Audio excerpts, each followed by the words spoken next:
नीलावंती ग्रंथ एक ऐसा ग्रंथ है जिसको पढ़कर हम पेड़ पौधों से, पशु पक्षियों से बात कर सकते थे, जिससे हम जमीन में गड़ा हुआ सोना आसानी से ढूंढ सकते थे। ऋषि मुनियों का कहना है जो इस ग्रंथ को पूरा पढ़ लेता है वो अनगिनत शक्तियों का मालिक हो जाता है, लेकिन जिस व्यक्ति ने इसे आधा अधूरा पढ़ा उसकी मौत या वो इंसान पागल हो जाता है, जिस वजह से भारत सरकार ने इस ग्रंथ को 1935 में बैन कर दिया। आइए जानते हैं आखिर इस ग्रंथ के पीछे की मिस्ट्री क्या है इसके पीछे की कहानी। इस कहानी की शुरुआत होती है उत्तर प्रदेश के एक छोटे से गाँव से। गाँव में एक व्यक्ति रहता था जिसे आयुर्वेदाचार्य के नाम से जाना जाता था। उसे आयुर्वेदा का काफी नॉलेज था। उसकी एक पत्नी और एक बेटी थी। जब वो लड़की 5 साल की होती है तब उसकी माँ की डेथ हो जाती है। उसके बाद आयुर्वेदाचार्य और उसकी 5 साल की बेटी गाँव छोड़कर उत्तर प्रदेश से बाहर चले जाते हैं। आयुर्वेदाचार्य की बेटी का नाम था नीलावंती। दोस्तों, नीलावंती में बचपन से ही अजीब तरह की खूबियां थी। वो सामान्य बच्चों की तरह बिल्कुल नहीं थी। वो पेड़ों पौधों से, पशु पक्षियों से बात कर सकती थी। कई लोगों को नीलावंती की इस खूबी के बारे में पता न चल जाए, इसीलिए उसके पिता ने हमेशा के लिए गाँव छोड़कर जाने का फैसला लिया था। नीलावती को पेड़, सांप, चींटी, पक्षियाँ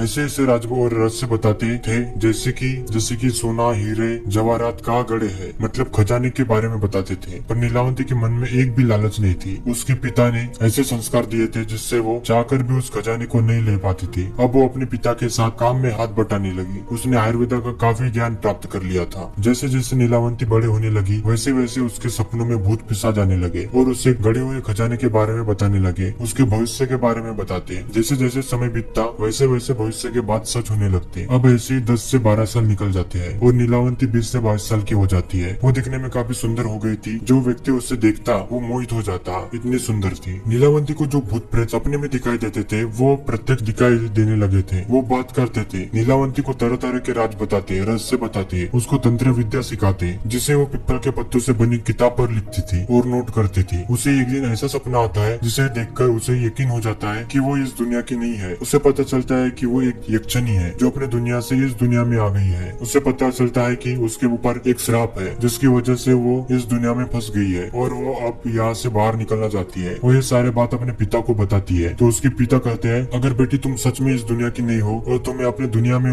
लौटना है तो तू जा, मैं तुझे रोकूंगा नहीं। फिर वो अपने घर से जंगल में चली जाती है। जाते जाते वो पेड़ों पौधों से, भूत प्रेतों से बात करती है और वो भूत उसे तंत्र विद्या बताते हैं, जिसे नीलावंती पिपल के पत्तों से बनी किताब में लिखती है। वो भूत पिशाच कहते हैं, अगर तुम इस तंत्र मंत्र विद्या को सीख जाती हो तो तुम्हें अपने दुनिया में जाने के लिए काफी मदद मिलेगी। अब पिशाच के दिए गए सारे मंत्र वो सीख गई थी, जिसको पढ़कर कभी वो बिल्ली जैसे हरकतें करती तो कभी पानी के ऊपर चलती और कुछ मंत्रों का उच्चारण करके तो वो खजानों का भी पता लगा सकती थी। एक दिन नीलावंती को दूसरा पिशाच मिलता है और वो कहता है, अगर तुम सच में अपनी दुनिया में जाना चाहती हो तो तुम्हें पशु पक्षियों की बलि देनी होगी, तुम्हें अपना रक्त दान करना होगा। वो ये सब काफी दिनों तक करती है। फिर एक दिन उसे एक अच्छी आत्मा मिलती है और कहती है, यहाँ से 35 मील दूर पश्चिम दिशा की ओर एक गाँव है। उस गाँव में एक बरगद का पेड़ है। उस पेड़ में ही तुम्हें दूसरी दुनिया में जाने का रास्ता मिलेगा। फिर क्या, नीलावंती निकल जाती है उस गाँव के लिए। वो सोचती है रात को निकलूंगी तो सुबह होते होते पहुंच जाऊंगी। तभी रास्ते में एक बैलगाड़ी में सवार एक व्यापारी नजर आता है। नीलावंती उसे गाँव का रास्ता पूछने लगती है तो व्यापारी कहता है, मैं भी उसे गाँव जा रहा हूँ, तुम चाहे तो मेरे साथ आ सकती हो, पर मेरी एक शर्त है। व्यापारी उसकी खूबसूरती को देखकर मोहित हो जाता है। नीलावंती पूछती है, क्या है तुम्हारी शर्त? तो व्यापारी कहता है, मैं तुम्हें अपने साथ गाँव ले जाऊंगा, लेकिन तुम्हें मुझसे शादी करनी होगी। तो नीलावंती मुस्कुराती है और कहती है, मुझे आपकी शर्त मंजूर है, पर मेरी भी एक शर्त है कि रात में मैं कहीं जाया करूंगी और तुम मुझे कभी पूछोगे नहीं और ना ही मेरा पीछा करोगे। तो व्यापारी शर्त मान लेता है और दोनों सुबह तक खुशी खुशी गाँव में पहुंच जाते हैं और शादी कर लेते हैं। फिर वो रोज रात को उस बरगद के पेड़ में जाती और तंत्र मंत्र करती, पशु पक्षियों की बलि देती।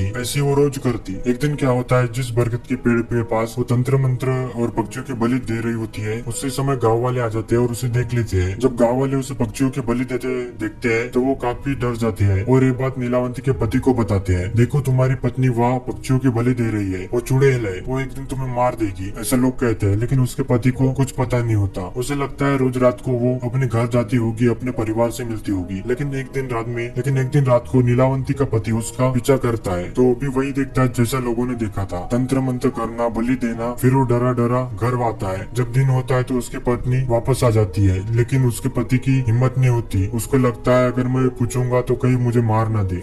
अब अगले दिन नीलावंती को दोपहर में नींद आ जाती है। उसे एक सपना आता है। उस सपने में एक पिशाच लोमड़ी बनकर आता है और कहता है, नीलावंती आज रात तुम्हें तुम्हारे दुनिया में जाने का मौका मिलेगा। तुम जिस बरगद के पेड़ के नीचे जाती हो उसके नीचे एक नदी बहती है। उस नदी में एक लाश बहती हुई आएगी। तुम्हें उसके गले से एक ताबीज निकालना है। फिर तुम्हें सामने से एक नाव आती दिखेंगी। तुम्हें उस नाव में बैठे व्यक्ति को वो ताबीज देना है और वो नाव वाला तुम्हें दूसरे दुनिया तक छोड़ देगा। फिर सपना टूट जाता है, लेकिन नीलावंती काफी खुश होती है और अब रात भी हो चुकी होती है। नीलावंती रात का खाना बनाकर अपने पति को खिलाती है और कहती है, अगर मौका रहा तो फिर मिलेंगे। फिर नीलावंती निकल जाती है और उसी बरगद के पेड़ के नीचे थोड़ी बहुत तंत्र विद्याएं करती है। उसी समय नदी से एक लाश तैरती हुई दिखती है और नीलावंती जाकर ताबीज निकालने लगती है। ताबीज की एक गांठ तो निकल जाती है, लेकिन दूसरी गांठ निकालने में दिक्कत होती है, तो उसे अपने दांतों में फंसाकर खोलने लगती है। जब वो ताबीज को खोल रही होती है उसी समय गाँव के कुछ लोग आ जाते हैं और कहते हैं, देखो देखो, पहले तो ये सिर्फ पक्षियों को मारती थी, अभी इंसानों को भी खाने लगी। लोग कहने लगे, नर पक्षी है, ये डायन है, इसे मारना होगा। और जैसे ही गाँव के लोग उसे मारने के लिए आगे आते हैं, वैसे ही उसका पति आ जाता है और नीलावंती से कहता है, देख नीलावंती, मैं तेरा सारा सच जानता हूँ, तू एक यक्षिणी है। और उसे ताबीज मांगता है, पर नीलावंती नहीं देती। तभी उसका पति अपने असली रूप में आ जाता है। दरअसल नीलावंती का जो पति था वो एक पिशाच था। फिर दोनों की लड़ाई होती है। फिर गाँव वाले कहते हैं, देखो देखो, एक तो डायन और दूसरा पिशाच है, हमें इनको मारना होगा। फिर गाँव वाले तलवार डंडे लेकर पिशाच को तो मार देते हैं, लेकिन नीलावंती बचकर भाग जाती है। नीलावंती के पास केवल एक ही चांस था अपने दुनिया में वापस जाने का, लेकिन लोगों और उसके पति यानी पिशाच के कारण वो जा नहीं सकी। फिर वो पिशाच एकदम से नीलावंती के आगे आ जाता है, क्योंकि वो पिशाच मरा नहीं था। पिशाच बोलता है नीलावंती को, मैं तुम्हारी सारी हकीकत पहले से ही जानता था, मुझे तुमसे कुछ लेना देना नहीं है, मुझे बस एक किताब चाहिए जिसमें तुम्हें सारे तंत्र विद्या लिखी हो। लेकिन नीलावंती को लगता है, अगर ये किताब इसके हाथ आ गई तो ये सारी दुनिया को नष्ट कर देगा, समाज के लिए बड़ा खतरा बनेगा। तभी उसने उस किताब को श्राप दिया कि जो कोई भी इसे बुरे भाव से या आधा अधूरा पढ़ेगा उसकी मौत हो जाएगी या फिर वो पागल हो जाएगा। श्राप देकर वो जंगल में भाग जाती है और उसका कभी पता नहीं चलता। फिर वो काफी समय बाद वो किताब एक साधु महात्मा को मिलती है और वो उस किताब में अपनी भाषा में ताम्रपत्र पर फिर से उसे लिखता है और उसे नाम देता है नीलावंती ग्रंथ। अब उस साधु ने किताब पढ़ा, लेकिन उसको क्यों कुछ नहीं हुआ, क्योंकि उनके मन में कोई बुरा विचार नहीं होता। अगर इसे कोई सामान्य इंसान पढ़ेगा तो मर या